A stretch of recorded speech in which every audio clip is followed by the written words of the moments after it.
Welcome to Igniting Imagination. I'm your host, Lisa Greenwood, and as always this season, I'm joined by my co-host and friend, Reverend Sue Phillips. Hi, Sue. Hi, Lisa. Throughout this season, we've been asking what it means to lead faithfully at a moment when technology is reshaping not just our work, but our relationships, our institutions, and even our sense of what it means to be human.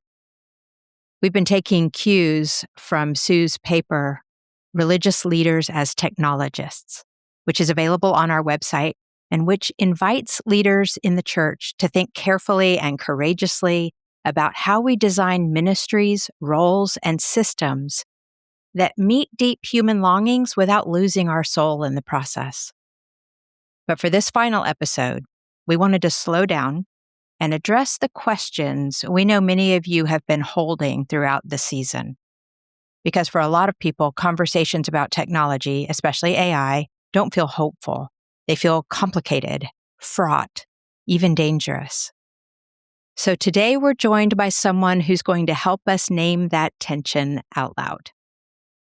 The Reverend Dr. Blair Thompson is our colleague and friend, and she serves as Chief Learning and Innovation Officer at Texas Methodist Foundation and Wesleyan Impact Partners. Blair's been listening closely to leaders across the church, pastors, denominational leaders, innovators, and today she's joining us to stand in for the concerns many listeners are carrying.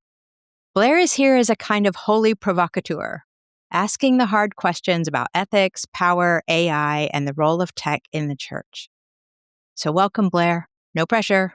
Got it. Yes, let's do this. It'll be good. But Sue, before we dive in, I want to set this up clearly for our listeners. Today isn't about defending technology or condemning it. It's about discernment, about asking what it means to engage these tools faithfully, honestly, and with integrity. Yeah, I see today's conversation as really being a little bit of a reckoning with the realities of these technologies and the technologies, all the layers. It's about how we retain what is beautiful about the church and its people and how we keep humans at the center of all of our discernment, humans and spirit, of course. So I'm excited to bring some of that integration today with Blair's good leadership. Psyched to have you here, Blair. Thank you. And listeners, I'm having a great hair day. So it's more reason to go on our YouTube channel and watch us. And you can see our faces on there. Affirmed. Yes. Please join us on YouTube. Yeah, let's do it. Okay. Okay, Blair, we're going to turn it over to you. Yes. What's the question you've been most eager or maybe most hesitant to ask? No, I love this. Yeah. I think there really is so many good questions. I hope we get to them all, but I'll start with the one that comes up again and again, and I actually think it ties back to our first episode that we did together. So we talked a lot about the longings that people have. We talked about the need to care for souls this season especially. And then after that, all of our episodes since then have spent a lot of time talking about how technology can help with that care of souls. And I want to hear your perspective on what happens if technology doesn't care for souls. Like, what if there are some technologies that are just incompatible with caring for souls? And so how do we discern what is and is not in the service of caring for souls? And what's it going to take for us to then have the courage to say no to those technologies, even though they may be popular in the culture, for example? So play with that a little bit about the technology and it being potentially incompatible with souls and our discernment around that. I'm going to jump in with just an initial thought because I've learned I don't want to go after Sue. So, Smart. Right? So one of the things that I've been thinking a lot about, and it really, I think it's the perspective of your paper that also helps this thinking, but also Andy Crouch's book and so many others who have talked about technology is a tool. It is an instrument. It does not have to be the instrument, and it doesn't have to be, it doesn't have to govern our lives, right? How do we take it out of we're dependent on it, it governs our lives, to a place where we utilize it as a tool. So when I think about this question of the care of souls, if care of souls is primary in our thinking, how do we use some tools in service of that? Right? And the extent to which, because I don't think the technology in and of itself is incompatible with the care of souls. It's the use of technology that can get in the way.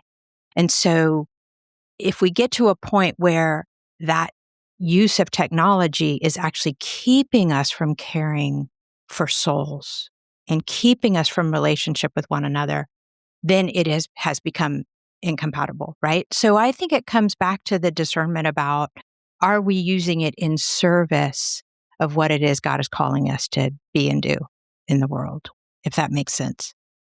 Yeah. I mean, it reminds me of Lorenzo Labrija, his conversation with us in one of our episodes this season. He talks about the hammer, and the hammer can be used to, hammer in nails to build someone that doesn't have a house, or it could be used to hit somebody over the head with. So it's like how we use the technology that is the place where we really need to have the discernment. So, Yeah. Sue, what would you add to this conversation? Just that the church and our leaders, lay and ordained, are uniquely equipped within culture and within our own communities to hold space to discern our answers to these questions. That all the tools, internal tools that we have of looking at a question and seeing how it fits with our theology and our commitments, our community values, and what we really care about making manifest in the world, this is the perfect moment to apply them at people. There's nothing so special about technology, even though it kind of can really appear like some sort of golem or straw man, something that's going to hurt us. But if we can just use the skills that we work so hard to develop to wonder in these questions, we'll be all right. We'll be all right. Oh, that hits, Sue, because I think that's really, drawing on that ancient technology of discernment. And we have to confess that we've strayed from that in terms of how we practice discernment. And I mean, even just you speaking now, I think, that takes time. And it takes space and quiet and reflection and a communal kind of coming together around these central questions. And I think oftentimes we feel like we don't have time for that, Like we skip over it. But it's such a hopeful, encouraging word to say we have what we need for this discernment. Yeah. One of the realities I think is very just helpful to say also at the beginning is that technology has, and I would say advanced capitalism, have created environments in which it is more difficult for us to exercise those skills of discernment because we feel we don't have time, because the task to minute ratio is increasing so fast, because we're essentially consumers in cycles of production that requires us to keep doing stuff in order to feel our value.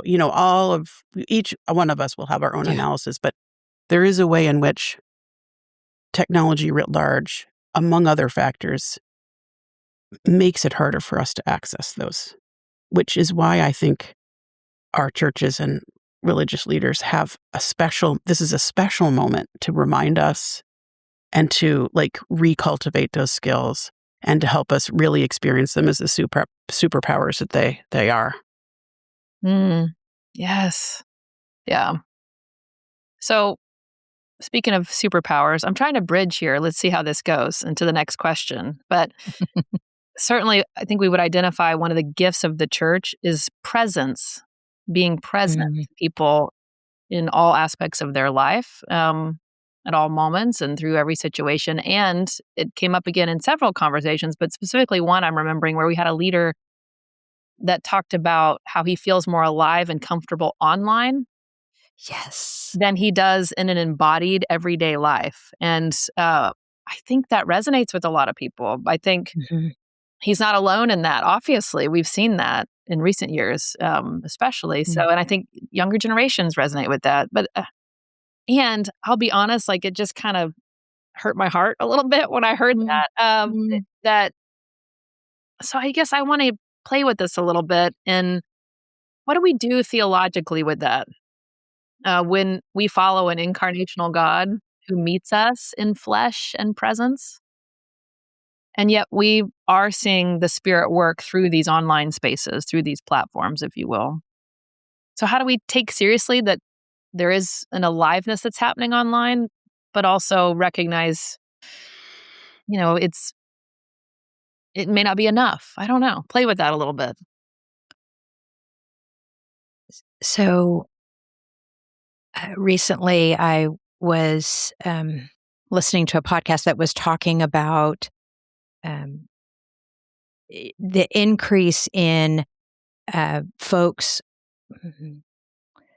What's the way to say this? Have AI partners, Mm-hmm. or in this one case study was of a woman who had an AI boyfriend, and okay, so and they were kind of looking into that and peeling back the layers of that trend and such. And this whole conversation was about how, of course, I mean, here is a partner who says everything you need to hear and Right. wants nothing in return. Mm-hmm. Now that's not relationship, right? I mean, any of us who've ever been in any kind of parent-child relationship, romantic relationship, friendship, it is all about give and take and pouring out for the other person you love and receiving. And there's a lot of, I don't know what the right words are. I mean, demands on human relationships are this give and take, right? Okay. So thinking real relationships are about the kind of giving, receiving, natural flows of that, the pouring out for each other, sacrifice, care, compassion, all those things, right? It's this give and take. Okay. So that made me think about this comment that Nathan made. And I think the work that Nathan is doing and the way he's meeting people online actually does invite give and take. It does invite covenant relationship. It does invite very real connection and vulnerability and working through what it means to be in a relationship. Like, in other words, he's not setting that aside. So I'm saying those two things as a kind of contrast. Mm-hmm. So he feels alive because he's actually feeling real connection. Mm-hmm. And so I do think there is something incarnational in that. Not instead of the IRL in each other's presence in the same room, not instead of, but in addition to. I think there can be real presence experienced online. Yeah. And I mean, before you jump in, see what that makes me think, it's easy to assume that real presence is happening in person. Right? When And it isn't always. it isn't always. I mean, many of us have been in like the church when we feel like we're not fully there, or others aren't fully there with us. We can't show up as our full selves. So, this sort of idea that, online or in person and one's better than the other, or one's more fully incarnational than the other, that challenges that, right? Mm-hmm. So, Sue, what would you say? Would you say that we're together right now? Oh, of course. Thank Yes. you for that. We Oh are. my Mic gosh. drop. And paint a picture for Yeah. our listeners about how we Right? are together right now, so they can. Yeah. We had a whole conversation before we started recording that was tender and Mhm. vulnerable and comforting and Mhm. oh, mic drop for sure. And life-giving, very Yes, and life-giving. life-giving. Yeah. Yeah. Yeah. Well, Mm. Sue's yet again really hit us in the face in a very simple and loving No. way. It's very, Yeah. It's very just good. all a continuum. It's a continuum. Sure. I have been a gamer for a long time, ever since I was a girl. I've played video games. I'm just young enough, barely, to have that be true. And I have such appreciation for the gifts of online communities, including the ones manifested in games, although that's certainly not the whole landscape.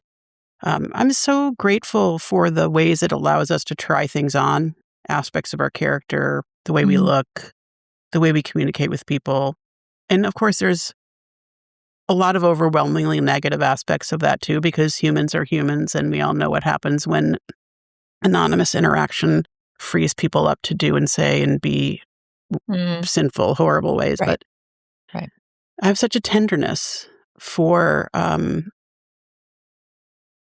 need to access social interaction in terms that are more adaptable. Like, I have a child whose social interactions, because of her mental health profile and because of who she is in the world, it's fabulous, wicked, smart, creative person who that's where she finds all of her community. And I really do thank God for it. Now, that's maybe a little bit of an extreme case, but the truth is the landscape has all the cases in it. Yeah. And one of the things that we can do as leaders and as listeners is to try to remember that when we make statements about this landscape, we're actually talking about something that is really broad, really complicated, and all the people in it, just like we would in our communities at home, in our physical neighborhoods. It's not just one thing. I know you know this, but I have to remind myself of that, especially when we talk about AI as this, Right. universal monstrosity, when in fact it's thousands of things. Yeah. So, yeah, I love that. And I wonder if then let's dig into this word embodiment then, and how the church should understand that I'm speaking very broadly, as the church considers tools, platforms, incarnation, and embodiment. Like, how does that play into the church's understanding and use of these tools? I'm just going to build for 1 second on what we were just talking about and ask. Yeah. And I really am asking not for a yes or no, but like, how do you feel like even this interaction is embodied for you, just sitting where you are? There is a very real, like, empathy and openness that I receive from you that I also know because of, in this case, I know because we have spent time in rooms together and on porches and around tables. And so I know that I get to draw on that. But I don't want to pretend that that is the only thing that feeds this moment. Because there were certainly people who I met during the pandemic, and I met them online and formed relationship with. And when we met in a room, I already felt the intimacy. I already felt the care. And so, I mean, this is a really interesting question, Sue, because I'm trying to get at what is it that makes this feel? It actually, there is a certain embodiment that I'm experiencing. And it's a heart connection. It's more than content or head, or if that makes sense. Yeah. I echo that, but I think it is something about how we're all showing up right now, or how we have shown up in these spaces together, where we're fully present as possible to each other. We're open-hearted. That makes such a difference, right? I mean, that makes me feel like it's more of an embodied experience. I have been in other spaces that are similar, but don't have the same feeling, right? Because it feels colder, it feels closed, it feels just not nearly as open to, none of us being open to it being a transformational experience, or, something that might touch my heart and soul in a way. And you're speaking specifically about other online experiences, Blair? Right. Yeah. I'm just trying to compare it to others that I've had. Right, right. And I think to your point earlier about, showing up at church and not feeling like sort of the incarnational presence. I think Yeah. there are plenty of times I've shown up in a room or Mhm. sat around a table and not felt Mhm. deeply connected. I mean, in fact, there were so many distractions. There's an intimacy to this Mm. focus that happens in this online space that we're in right now. Mhm. Not always, as to your point, Blair, but there is an intensity to it. Mhm. We're sort of hyper present to each other. Blair and Lisa, we've asked a couple questions now about incarnation and embodiment. What feels at stake in uplifting questions of embodiment? Like, what is at risk related to tech and embodiment? Mm. What really, I'm asking us to name what we're afraid of. Yeah. By the way, not to tell you you're wrong, but I think one of the things that's really helpful is when we keep asking that until we get to the Mhm. what we're afraid of that is kind of underneath all Yeah. the other afraid ofs. Yeah. And I'm just curious if we can do just a little bit of that, and our listeners can evocationally in their own minds as they're listening. What's at stake? This is getting deep, and I thought I was asking the question, Sue. So Not today, sister. I have not come prepared for this. But I am not surprised at the same time that this is how it's going. Right. Right. I My own answer is some part of me is afraid I'm gonna stop mattering Yeah. as an entity in the world, and the way that manifests is mostly through my body. It's Mhm. where I am and who I'm with, and I'm just afraid of, like, wow, do I really matter in a digital world? What presence do I have there? Like, who am I if I'm just a trail of bits and bytes through Amazon or Google or, Mhm. Netflix or whatever? Mhm. It really is, it connects quickly to existential questions for me. Yeah. Right. Yeah. I'm thinking about Barbara Brown Taylor's Matter Matters. Mhm. Matter Matters. So I think you're right. You're really naming it for me. And I've just experienced so many times how that physical presence communicates so much more than words, right? Thank goodness. Thank Yeah. God it And I does. guess I don't want to live in a society that loses that. That that's a big fear for me, you know? One of the questions I wanted to ask you and haven't gotten to yet is this idea of, is there any aspect of Christian formation, of becoming fully human, that can't happen online, no matter how meaningful these digital spaces are? But I think that's getting to the fear I have, which is we will not be formed. We will not see the in-person presence with each other as meaningful, important to our formation.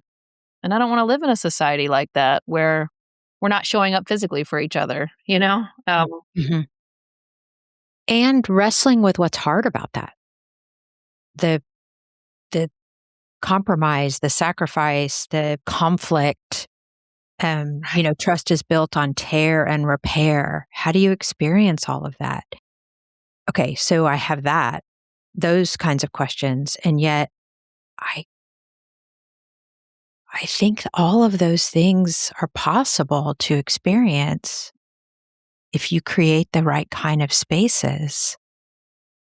I, I, I'm I'm driven a bit by wanting not to assume that all persons are equally abled to go drive to the church and be in a room, a sanctuary or a small room, or to a coffee shop or anywhere else, right? And I mean that in terms of physical abilities, neurodivergence. I think as we think about people being differently abled, then what are the possibilities? What are the technologies that help us form deep commitments and loving relationships and be formed as human beings and serve and care that don't require getting on public transportation or in a car to go to a building to do all those things. And okay, so I'm pondering all that, and I think I'm going to go back to this this question about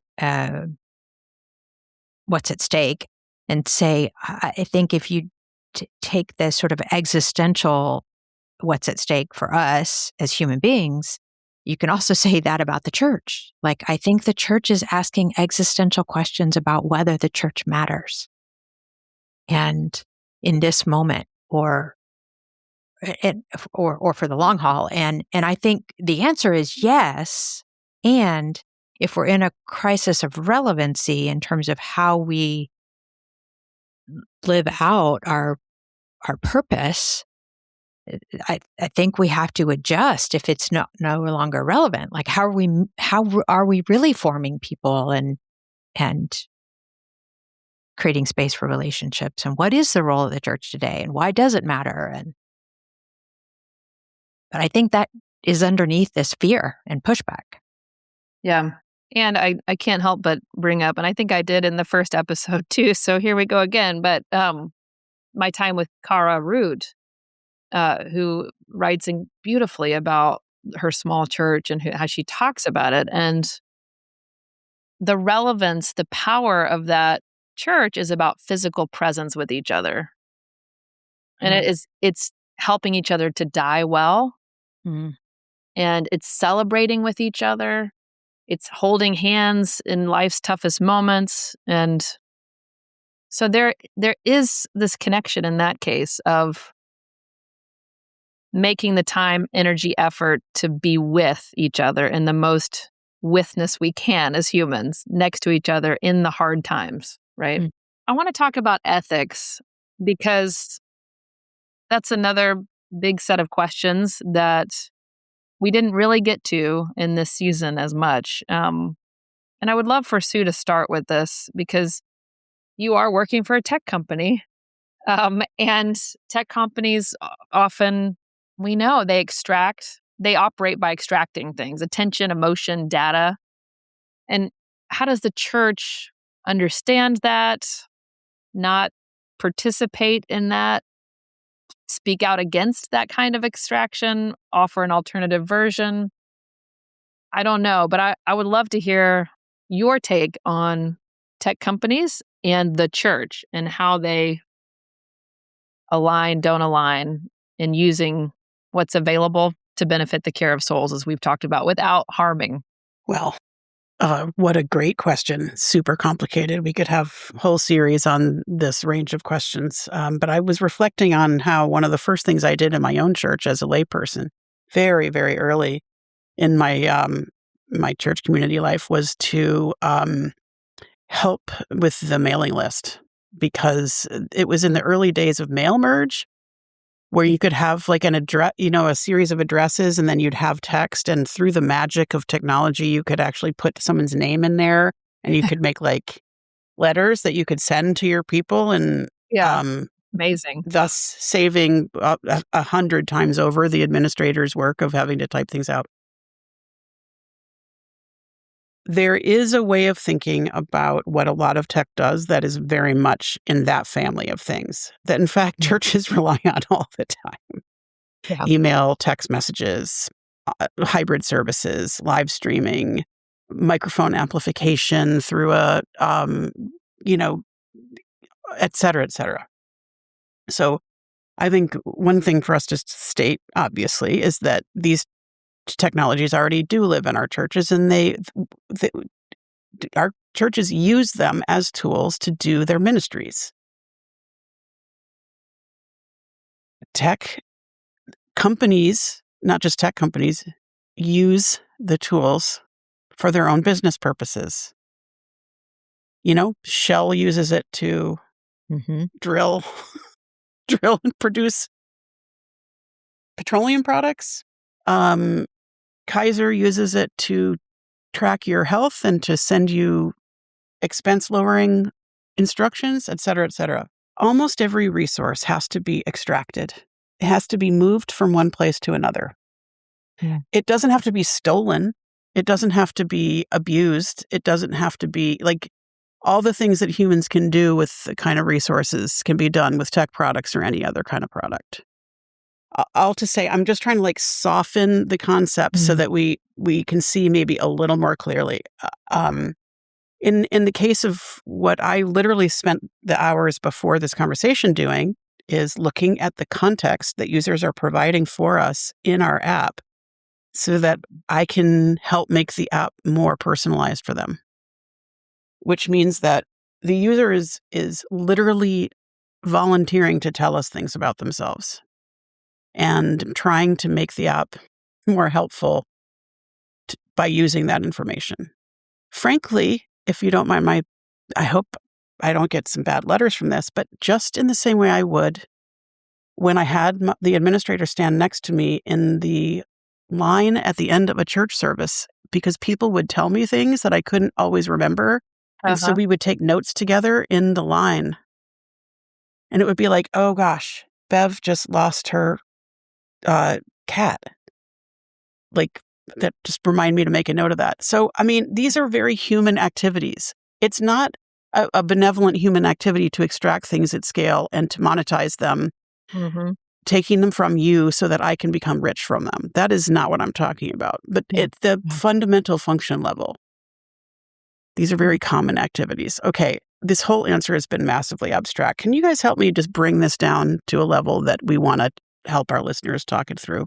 We have this cohort of Digital Fellows, and many of them have raised this question of using these platforms that they know are making money off of them using the platform. And so they're concerned about that. Like, how do we, but yet it's where all my people are.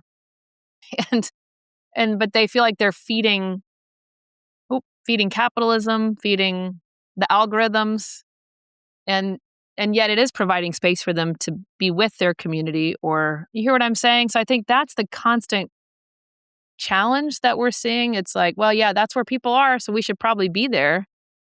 And by virtue of us gathering there and inviting more people there, we're just feeding this whole thing. I may be just parsing for the sake of my own comfort. I'm not sure. But there's a difference between like making money for a product and an extractive venture, right? I mean, I don't want to get into sort of the ills of capitalism, entirely, but to say, I think there are flows of funding and money that don't have to be extractive. And so I guess I want to say some of it is figuring out where our own boundaries and values are and saying, I may pay for this platform because I believe that how they run their company and how they treat their employees and what they offer works. But I'm not going to use this. I mean, in other words, there's some discernment in what technologies we employ, what companies we work with, and that's kind of on the human side. I mean, in other words, that's our discernment, and so that we, either participate less in, or not at all, or mitigate some of that, some of the harm being done. And again, I know there's an aspect of what I'm saying that's pretty naive, but I do think we make choices every day, and we can make different choices or choose to do something less. Yeah, I mean, I think about a very practical example, but Nadia Bolz-Weber, really ahead of others, did that. I mean, she chose to take her community and influence off of those social media platforms and into her own kind of creation, and then has since, I think, migrated that to Substack. So, it just shows the effort to try to find platforms that feel less extractive or less than that sort of capitalism thing. But it does take a lot of time, effort, intentionality. And trusting that people will go with you as you try out these Mhm. various places. Yeah. Mhm. It's that discernment again, Sue. I think it I goes know. back to that of like the constant discernment. And if we're not discerning, then we probably need to be more. Mhm. One of my favorite aspects of my own Unitarian Universalist tradition is the Cambridge platform, which is the written relationships among early congregations in the Massachusetts Bay Colony, Hmm. helping congregations understand how they were to relate to one another as autonomous congregations that were nonetheless committed to each other's welfare. And they laid out a series of core principles, 5 or 6 of them, and one of them is admonition.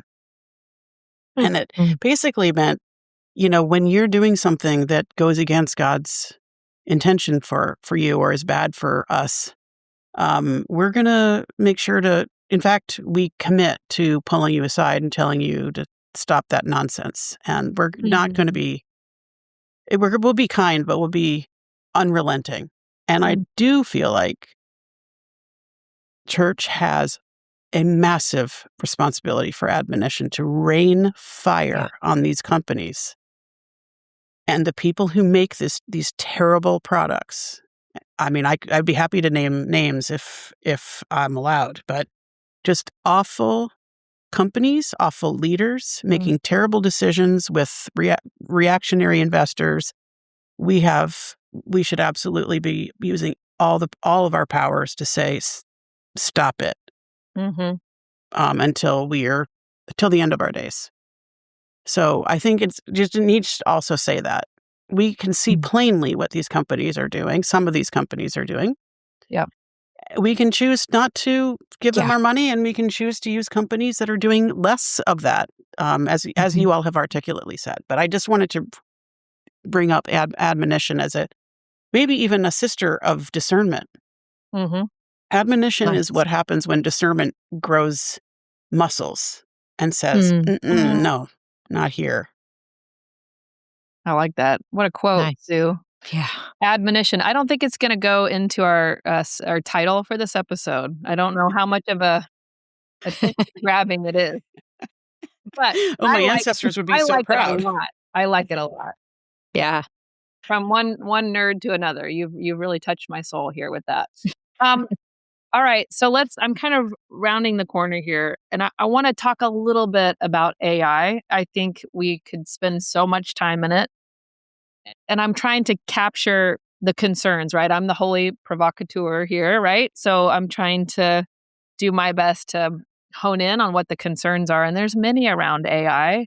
I think there's many that those of us that really have a very small understanding of it, right? And it seems like it's changing all the time. And so I want to talk a little bit about this idea of how we responsibly use AI and the concern really that AI is going to, for lack of a better way to put it, make us see each other less as humans and more as, data points, or that will Mhm. somehow AI will change how we view each other, and the soul is now no longer a part of the equation or the algorithm Mm. or whatever. Mhm. So Mhm. what is the role of the church as we are grappling with AI? And how do we interact with it? What questions do we raise about it? Where do we go with it as it is right now? Lisa Greenwood, are there 2 or 3 versions of discernment questions that are uniquely Wesleyan? I mean, I would say our baseline general rules Right. actually are Yes, guiding that's what I was principles gonna for say. us. Mhm. Yeah. I mean, it starts with do no harm, Mhm. and there's a whole there's paragraphs underneath that, right? And sermons preached and such, that really help you understand what do no harm means, and then do good, you know? Um and then there's a tend to the ordinances of God. But those first two are really discerning Mhm. questions.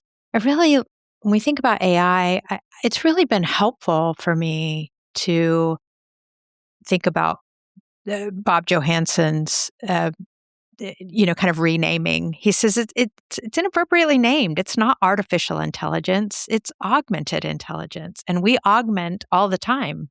we use a microphone to make our voice louder. We use a telephone to help us connect with, we use augmenting all the time. So how are we going to use AI in a way that augments the intelligence, and I mean that in a sort of holistic way of intelligence that we bring to any question, any moment, any problem or struggle, that it is a tool, which is not unlike what we've been saying the whole time about technology in general. But how do we use it as an augmenting and not a substitute, not an artificial, but something that helps us do the very thing that only we can uniquely do? Yeah. The other question I'm reflecting on is Wesley's famous question, how is it with your soul? Mm-hmm. And I think that's another great continual discernment that as we get further into our relationship with AI, we should continue to ask that. How is it with our soul? And if we're starting to see our soul turn over into hardened and I don't know, we got to pay attention to that and raise those questions. Yeah. And exercise our choices against very powerful forces in our culture. Yes. We're still autonomous people. Yep. I mean, obviously there are limitations and all sorts of ways to that about privilege and access and all the things, but that are very real. But by the same token, like, we have choices, make them and find yourself among people who can help you make good ones. Yeah. And then learn as a community to really make inquiry about these questions. We know more than we think we do about how to do this. I think. I think it's scary. I think we're scared. I think our nerves are shot. Just almost culture-wide. No matter where we fall on whatever spectrum, I think the collective nerves are shot. Yeah. And there is something about what's happening. I don't know what's happening in the culture. I'm not sure how we want to say this, but that kind of rewards the easy way, if that makes sense. There's an intrinsic reward system, whether that's for, you were talking earlier about just Sue about how the task to minute ratio, I mean, so we're rewarded for getting more done. We're rewarded for, output. Fill in the blank on how we're rewarded. And so sometimes we have to examine, what am I getting out of this? And if that is actually not what God is calling me to be or do in that moment, then I got to set aside that reward and choose the harder way, the deeper way, the way that really feels like it has integrity with my calling and my humanity. Yeah. Just like you always have had to do. Exactly. You sweet exactly. person. That's what's make you, the practice of doing that and the people you choose to practice with are what makes you yourself. Right. Your beautiful self. That's true for all of us. Let's keep learning how to do that together without in any way, Blair, what I really appreciate about the questions that you've put before us today and what undoubtedly you're going through in many of our listeners' minds is just to know that these urgent questions are what engagement looks like. This is discernment, asking these questions, insisting, letting them sit with us without resolution, feeling uncomfortable. Like this is what it means to live a faithful life. Like this is it. Most of the questions we ask don't have clear solutions that we can check off and then put on the back burner. We know this, and our faith gives us ways to live in the meantime too. Thank God, because where would we be? Yes. So that really brings us to the last question, which we've answered in so many ways, but I want to offer up again in case there's something else you want to add to this. And we've asked this to our guests in some form at the end of every conversation, so we're tying this together. But ancient practices that help us being the church, leaders, stay oriented towards the care of souls in the midst of this technologically saturated, ever-changing world. Discernment, admonition, which I can barely say correctly. I need to practice too. I'll tell you, I'm feeling more hopeful at the end of this conversation. Mm, And I'm feeling even more pumped up that the church has a really important place right now in what's going on. yeah. If we will just lean into these ancient technologies that are Yeah. that are ours to Yeah. share and use in this time, and so Right. I'm more aware, having talked to you all, that Yeah. we need the church more than ever to be the church in this moment and to lean into Mhm. asking these questions, coming together around them, inviting soulfulness in the midst of all of this.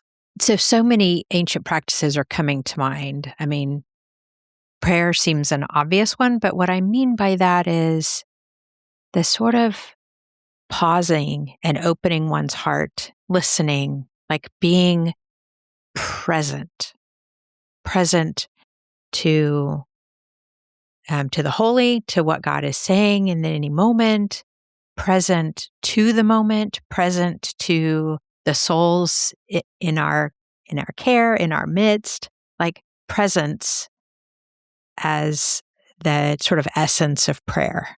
And I think that's this. I, I think that's who we are. And so, anyway, I think it helps us when we think about our technologically saturated world. Yeah.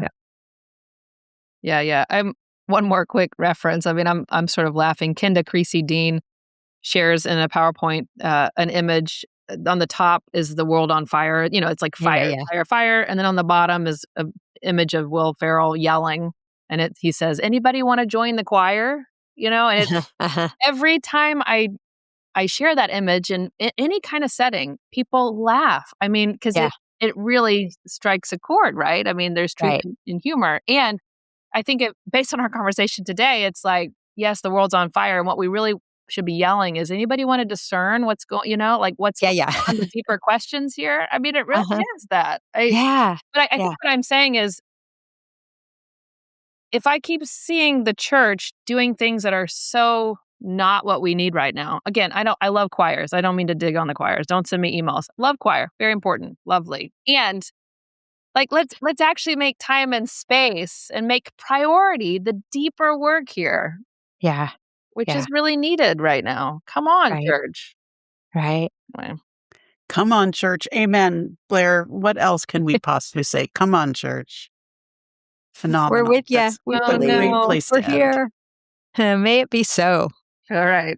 Yeah. Thank you all.